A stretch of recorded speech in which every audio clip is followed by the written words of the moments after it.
Emmanuel Vivier va nous présenter une dernière keynote sur l'IA générative et la data comme levier de performance. Ça a été le sujet très fort de cet après-midi. Et donc, j'invite Emmanuel à nous rejoindre.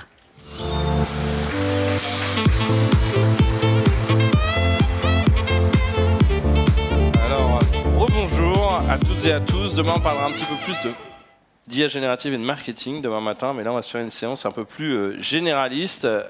Effectivement, on a beaucoup parlé d'IA, on a beaucoup parlé de data.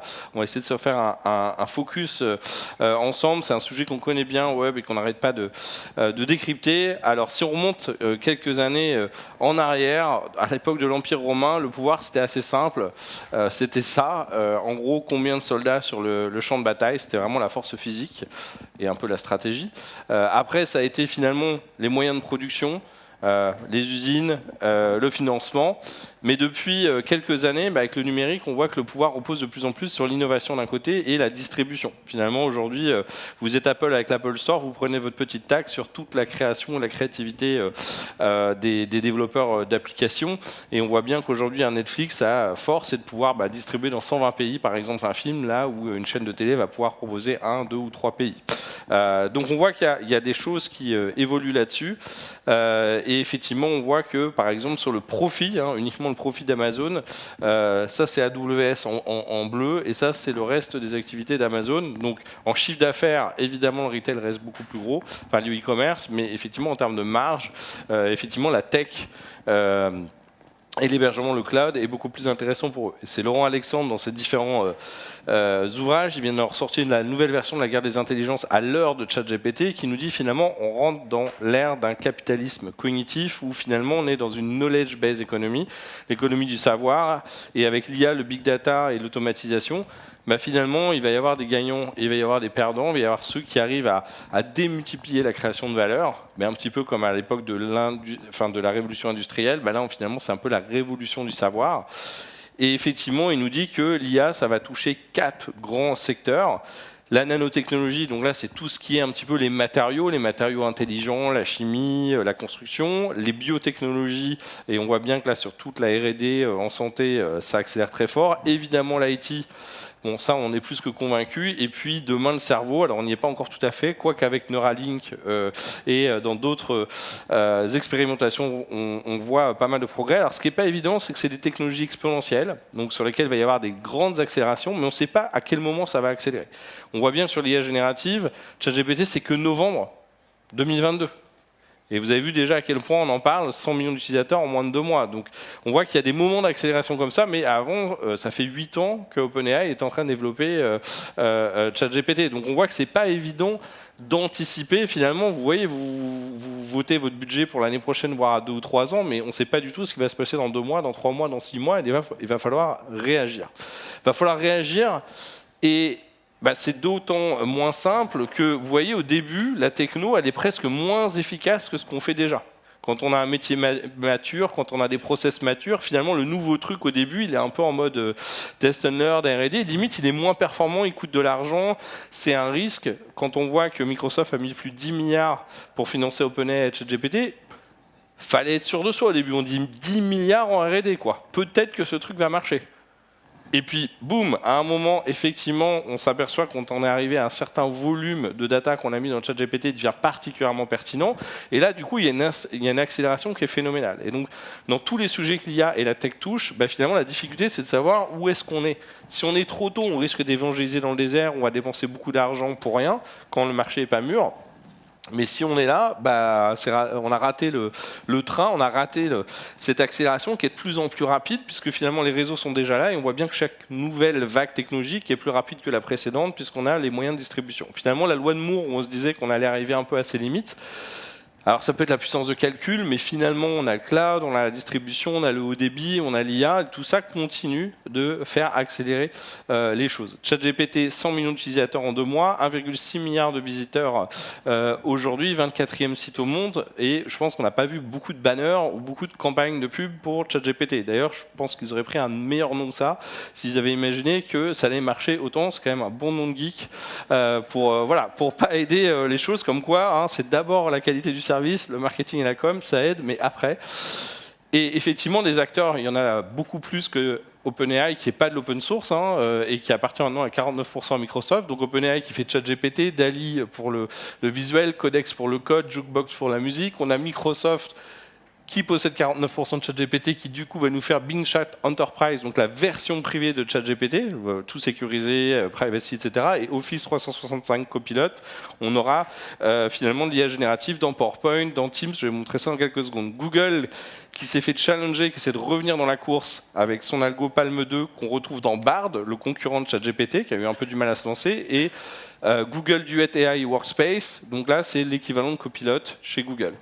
Amazon qui est présent avec nous aujourd'hui, cette semaine, ça y est, ils ont définitivement déployé Bedrock, qui est une offre d'hébergement d'appli en IA générative dans leur cloud.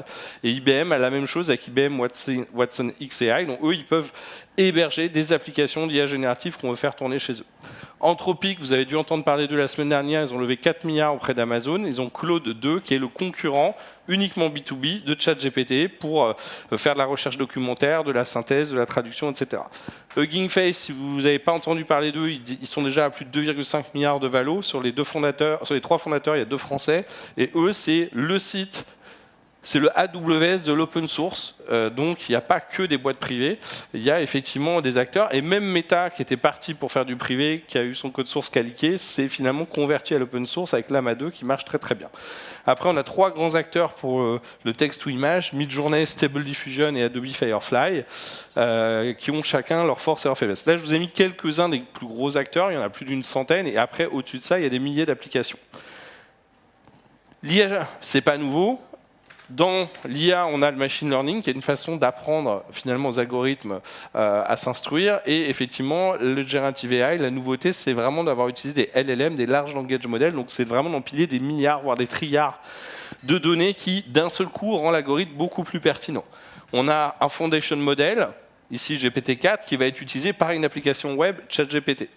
Donc j'ai toujours un foundation model qui coûte très très cher à entraîner, plus de 100 millions de dollars pour GPT-4. Par contre, je peux créer plein d'applications dessus, je paierai que le coût de l'API. Donc demain, vous voulez utiliser le moteur de conversation de ChatGPT, GPT-4 pour faire votre chatbot, vous pouvez payer ce moteur avec quelques centaines d'euros par mois ou quelques milliers selon votre trafic, et après vous prenez votre data pour qu'il parle de vos produits spécifiquement. Donc j'ai des foundation models, j'ai des applications. Ces applications et ces modèles, pour le moment, enfin jusqu'à cette semaine, ils étaient monomodales. Donc ils faisaient ou du texte, ou du code, ou de l'image, ou de la voix, ou de la vidéo, ou de la 3D. Sauf que ça y est, ChatGPT vient d'annoncer qu'il était capable de comprendre la voix, en plus du texte, et de créer des images, ou de lire des images et d'analyser des images. Donc déjà là, on a un début d'IA générative multimodale. Demain, en théorie, ils arriveront à certainement, soit en combinant différentes IA, à comprendre tous ces différents formats. Les LLM dont j'ai parlé, donc le Foundation Model, il y en a de plus en plus. Chaque jour, il y en a des nouveaux qui sont publiés. De côté privé, donc on sait juste qu'ils sont lancés, on ne peut pas voir le code. Et côté open source, bah là, on peut regarder ce qui se passe. Donc GPT-4, en fait, il devrait être plus gros que ça, il ne tiendrait pas sur le... Voilà, GPT-3 qui était à 175 milliards de paramètres. Palm, c'est tous les algorithmes de Google. Donc ils en ont aussi, par exemple, MedPalm 2 qui est spécialisé sur la santé. Donc il y a différentes tailles, spécialisées sur différentes choses. Bloom, que vous connaissez peut-être pas, mais vous l'avez tous payé avec vos impôts, puisque ce modèle-là, il est open source. Il a été entraîné sur Jean Zay, le supercalculateur de Saclay. Et Saclay a eu cette intelligence de se dire j'ai de la puissance de calcul, je vais proposer à un consortium de start-up et de centres de recherche français d'entraîner un modèle aussi puissant quasiment que GPT-3, l'ancienne version de GPT, et de le rendre entièrement en open source, ce qui permettra d'aider les boîtes soit qui veulent utiliser un modèle, soit qui veulent comprendre comment ça marche pour pourquoi pas demain améliorer les choses. Donc on voit entre le 1 et le 4, vous voyez à quel point on a eu une explosion du nombre de données avalées pour entraîner le modèle de GPT, et donc effectivement une capacité de pertinence, on va dire, et de précision. Même si on avait un défaut, c'est la limite à 2021 puis maintenant 2022 de la base de connaissances de GPT. Pourquoi on en parle autant? Pourquoi les gens sont finalement précipités sur ces outils sans avoir vu beaucoup de publicité? Tout simplement parce qu'on a un boost de productivité incroyable. D'abord, quand on devait faire un dessin en 3D, ça prenait 4 jours. sa recherche, la modélisation, la texture, l'éclairage, etc. Avec Midjourney, c'est 60 secondes pour faire une image. On se prend à quelques prompts pour générer une image, qui est techniquement pas de la 3D, hein, ça donne l'impression de la 3D. Et donc forcément, on va beaucoup plus vite. Alors on n'est pas en train de dire il se briefe tout seul. On parle bien de prompter, il y a bien un expert. Alors, idéalement, si c'est un graphiste, c'est mieux parce qu'il sait ce qu'on veut obtenir derrière. Il sait l'exprimer, idéalement. Et il sait des fois retravailler, corriger les choses derrière. Adobe a mis un tout petit peu de temps pour réagir, mais pour la bonne et simple raison qu'eux, ils ont voulu bien faire les choses. Donc eux, qu'est-ce qu'ils ont fait ? D'abord, ils ont entraîné leur IA sur Adobe Stock Photo, des données dont ils ont la propriété, là où Midjourney a plutôt entraîné ça sur ce qu'il avait envie de scanner sans trop demander l'autorisation. Donc là, je peux décrire ce que je veux et ça va corriger mon image. Je peux prolonger mon image, c'est ce qu'on appelle l'outpainting. Et donc, il comprend la couleur, les tons, les perspectives, et il va corriger ça en quelques secondes. Donc, en gros, si vous êtes un copywriter, vous êtes déjà devenu un designer. Vous voulez effectivement détourer un personnage, ça se fait en quelques secondes. Donc, ça ouvre un champ des possibles. Et là, la force d'Adobe Firefly, par exemple, par rapport à Midjourney, c'est qu'il accepte 100 langues différentes. Midjourney, c'est uniquement de l'anglais. Donc, à chacun de trouver le bon outil pour la bonne chose. Alors on n'est pas tous designers, on fait tous par contre beaucoup de presse PowerPoint, un peu comme moi aujourd'hui. Donc Copilot, vous allez avoir dans Office 365 une zone de prompt en bas à droite de tous vos logiciels. Et là, vous allez pouvoir lui dire, par exemple, crée-moi une présentation PowerPoint sur la base de ce document Word, parce qu'on m'a dit de faire une presse dessus. Moi, j'avais fait une note d'intention. Je vais sélectionner dans SharePoint. Et en quelques secondes, il va m'analyser le document et me générer mes slides à la volée dans mon template. Et après, comme un assistant conversationnel, je vais pouvoir converser avec lui et lui dire « Tiens, rajoute-moi un slide sur les coûts-bénéfices des matériaux durables. » Ou « Tiens, j'aime pas la mise en forme de ce slide, c'est pas assez visuel, retravaille-le. » Comme un assistant. Et crée-moi mes speaker notes. Et voilà, il est capable de le faire pour vous. Google, lui, il a eu un peu de mal au démarrage. Il s'est trouvé un peu challengé par la sortie de ChatGPT. Ils ont voulu faire une annonce assez rapidement puisqu'ils faisaient déjà de la R&D. C'était pas prêt, on pouvait pas le tester. Et quand ils ont lancé la démo, Bard a fait un peu une erreur de réponse. Du coup, ils ont perdu 120 milliards de capitalisation dans les 48 heures. Ça fait cher la keynote. Hein. Et derrière ça, ils ont repris quelques mois. Donc là, on est arrivé, je crois, en mai.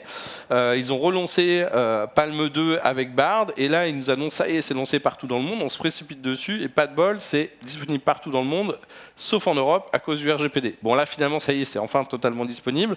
Mais on sent qu'ils n'ont pas l'habitude d'être challengers, quoi. Ils aimaient bien être leaders. Là, d'un seul coup, c'était un peu la panique à bord pour pouvoir revenir dans la course.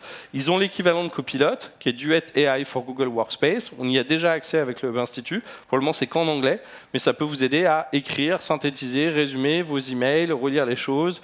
Tout un tas de fonctions plutôt sympas. Meta, eux, ils ont lancé Llama qui s'est fait pirater. Du coup, contre mauvaise fortune, bon cœur, ils se sont dit autant passer à l'open source quand ils se sont rendus compte que tout le monde était en train d'améliorer leur code. Donc il y a eu d'un seul coup des vicugnas, des alpacas, enfin voilà, plein d'animaux des Andes. Et là, c'était les chercheurs qui ont vu leur code. Et donc du coup, ça a énormément aidé la communauté open source à comprendre comment fonctionnaient les LLM. Et finalement, Llama 2, qui est très performant aujourd'hui, vous pouvez le faire tourner sur Azure, vous pouvez le faire tourner sur AWS, si j'ai pas de bêtises, voire sur votre ordinateur si vous avez une grosse machine, et vous pouvez jouer avec.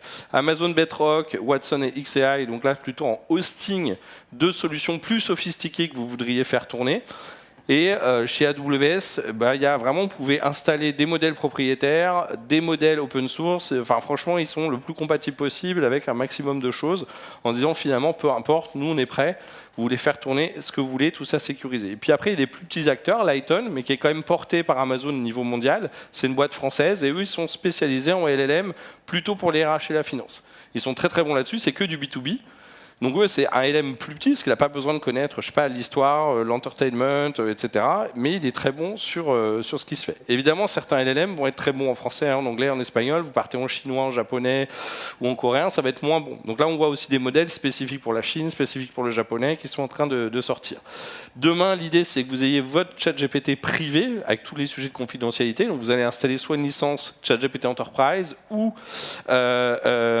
Bing Chat Enterprise, pas évident ce nom, chez chez Microsoft, et même les Chinois s'y mettent. Alors eux, c'est pas toujours simple parce que le gouvernement chinois forcément laisser des gens pouvoir créer n'importe quelle image et n'importe quel texte. C'est pas hyper dans leur délire, mais ils sont en train d'aller parce qu'ils n'ont pas complètement le choix derrière tout ça. Ce qui est sûr, c'est qu'on a une multiplicité d'outils pour générer du texte et du contenu, des images, du son, de la vidéo, du code. Finalement, tous les métiers du tertiaire qui nous entourent seront impactés à un moment ou à un autre si vous manipulez du contenu, des chiffres, de la data, de l'audio, de la vidéo, vous allez travailler différemment avec des outils soit bureautiques, soit des outils spécialisés. Et donc là, il y a un gros boulot de benchmarking. On fait une newsletter tous les lundis pour essayer de décoder et de suivre tout ça. On est entre 20 à 80 news par semaine depuis 19 semaines. Donc pour vous dire que ça bouge très très vite. Des outils, il y en a plein. Alors attention, de temps en temps aussi, on est saturé. Il y a ce que promet de faire l'outil, il y a ce qu'on voit réellement derrière. Il y a quand même plein de trucs géniaux, mais aussi plein de trucs, ça marche en anglais, vous passez en français, c'est une catastrophe. Et puis de temps en temps, bon, c'est moins le cas, mais de temps en temps, on peut avoir ça aussi. Hein. Voilà, vous faites un prompt, un saumon dans une rivière. Techniquement, l'IA n'a pas tort, hein, elle a fait ce qu'on lui a demandé. Mais donc, vous voyez, il faut quand même de temps en temps aller vérifier derrière la promesse concrètement ce que ça donne, parce qu'on a une exigence de qualité, on a des besoins spécifiques en termes de langue, etc. Maintenant, ça avance très très vite aussi, donc c'est pas aussi de dire j'attends le jour J pour y aller, c'est un peu comme si vous disiez je vais m'entraîner le jour des JO. C'est pas une très bonne idée. À mon avis, il vaut mieux démarrer 4 ans avant et on va progresser. Donc si on regarde Midjourney en l'espace de quelques mois, hein, puisqu'on était en février 2022, la même prompt, vous voyez un tout petit peu l'évolution de la qualité. Donc peut-être que là, vous auriez dit oh, on a testé, ça sert à rien, c'est nul. Non, c'est pas encore prêt. Mais attention, il faut regarder aussi dans chaque domaine à partir de quand on peut faire quelque chose de conséquent. Ce qui est sûr, c'est que ça va impacter certains métiers plus que d'autres, mais on peut se dire que les développeurs, la vente, le marketing, la gestion de projet, les RH, la formation, voilà, tout ça, ça va bouger énormément. Ça ne veut pas dire que notre métier disparaît, ça veut juste dire que certaines de nos tâches dans ce qu'on fait, on va avoir des super outils, des super macros qui vont nous gagner du temps pour faire ce qu'on a à faire. Aujourd'hui, on en est là, on a des outils grand public, ChatGPT, Bard, attention au sujet de confidentialité. Demain, vous allez avoir votre version privée de ChatGPT ou Bard et Office 365 ou Google Duet. Donc ça, c'est votre suite bureautique.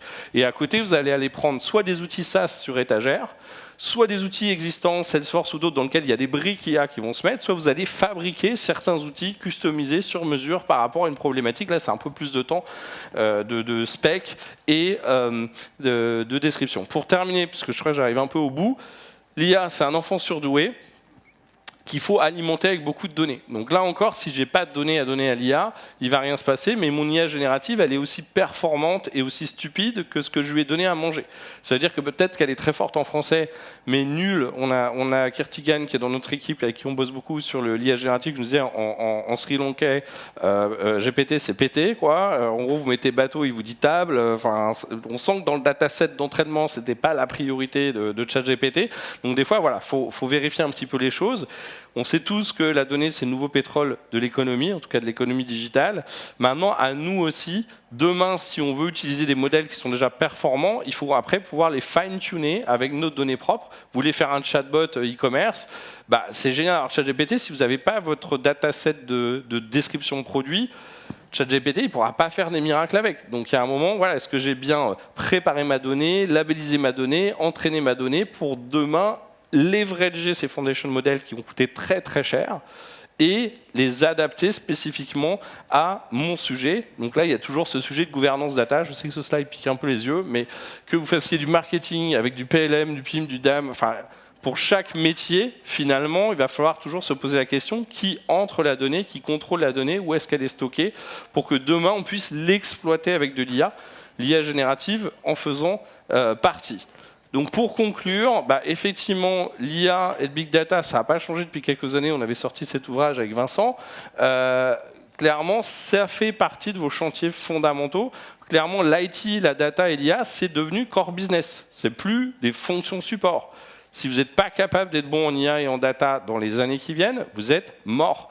Vous serez 10, 20, 30, 40% moins performant que vos concurrents sur l'IA, on va dire côté usine, entrepôt, ou l'IA générative côté tertiaire. Donc c'est vital de s'y mettre. Il ne faut pas attendre que... Là, on est encore un peu dans la période d'acculturation et d'expérimentation. Ce n'est pas la fin du monde. Personne n'est déjà ultra performant. Mais il y a un moment... ça va accélérer parce que tout ça va être intégré et ça avance très très vite. Rappelez-vous Nokia qui était au top du top en 2007, 1 milliard de clients. Est-ce que quelqu'un peut rattraper le leader, le roi des téléphones? 2013, ils ont dû se revendre à Microsoft et le mot du CEO c'était on n'a rien fait de mal, mais quelque part on a perdu. Donc finalement, c'est pas toujours le fail, c'est pas toujours de s'être complètement planté. C'est juste qu'à un moment, si on bouge plus ou plus assez vite et que tout le marché lui bascule, à un moment, on se retrouve, on est hors du marché, on est hors de la façon de travailler. Et effectivement, c'est tout ce que je ne vous souhaite pas, sachant qu'effectivement, la data, elle peut permettre de faire énormément de choses, descriptif, diagnostic, prédictif, prescriptif, proactif. Bref, vous n'allez pas vous ennuyer. Moi, je vous rappelle juste qu'on est à votre disposition. Aujourd'hui, Kirtigan a animé la 72e formation IA générative du Web Institute. On a fait quasiment, je crois, plus de 40 marques désormais. On en accompagne certaines aussi en conseil pour définir par rapport à leurs tâches et leurs métiers quelles sont les bonnes applications déjà disponibles. C'est pas évident de faire le filtre. Mais en tout cas, je vous donne rendez-vous demain matin et on fera un focus encore plus précis sur les tâches marketing et je vous montrerai tout un tas d'outils en IA générative. Merci à vous et je vous donne rendez-vous, je crois, pour le dîner tout à l'heure après l'apéro. Merci.